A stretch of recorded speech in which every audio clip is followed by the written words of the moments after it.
olgan duxovkamizni patnislari kelibdi, mo'yish sredствоsi kelibdi, o'shalarni olgani keldim. Ratsional marka duxovka oldik do'konimizga va ratsionalni bilganlar bilsa kerak, asosan unox ishlatishadi O'zbekistonda yoki yana boshqa narsalar Ostriyakilar ishlatishadi. Biz ratsional oldik. Dunyoda hozir eng birinchi nomer duxovka bo'lgani uchun, ya'ni narxi bo'yicha ham birinchi nomer, lekin juda ham qimmat. No, puliga yarasha qanaqasi ham, ishlari ham. Olgan duxovkamizga o'zi ham ko'pchilik qiziqish bildirdi. Bir kun obzor qilib beraman funksiyalarini. Juda ham yangi funksiyali duxovkalardan bittasi. Bu esa Toshkentda videoni davom etyapman. Baristamiz bilan ko'rishib, ba'zi narsalarni hal qilib keyin Novzaga keldim. Novzada joylashmagan narsalar bor edi, kamchiliklar bor edi. Xullas hammasini yig'ib, joylab, yana kamchiliklarni plus minus qilib oldim. Keyin esa korobka tanlagani bordim. Korobka uchun Robiyani xo'jayinlarining korobka fabrikalari bor ekan. Bu xonada Robiya bilan ham ko'rishib oldim va korobka bo'yicha maslahatlarni olib, o'zimizga kerakligini tanlab, buyurtma berdik va yo'lga chiqdik. Ko'chadagi ishlarimni bitirib, Novzaga keldim. Mana bunaqa surpriz turibdi. Piyola bilan ko'chada ham ko'rishdik. Sizga surpriz tashlab ketdim Novzaga degan edi. Mana surpriz. Kundaga ochilib bering Diyora, kattakon rahmat.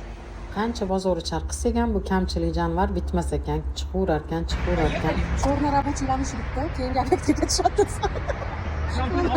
Mardikorlar qaranglar, soat necha bo'ldi, biz hali ham ishlashdamiz. Ish qilishdamiz. Men opolam kiymaganmiz.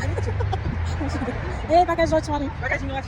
Seulda ishimizni bitirib, ba'zi yozuv ishlarni qilib oldik va ertasi kuni yana Novzadan boshlandi kunimiz.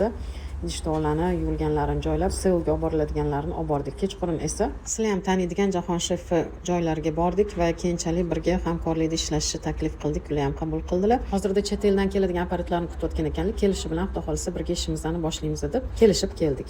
Keyin bizani Istanbuldan kargoyimizga keldi. Ruchnoydan ham ko'p narsa olib keltiryapmiz. Assalomu alaykum, xayrli kun hammaga. Qalaysizlar?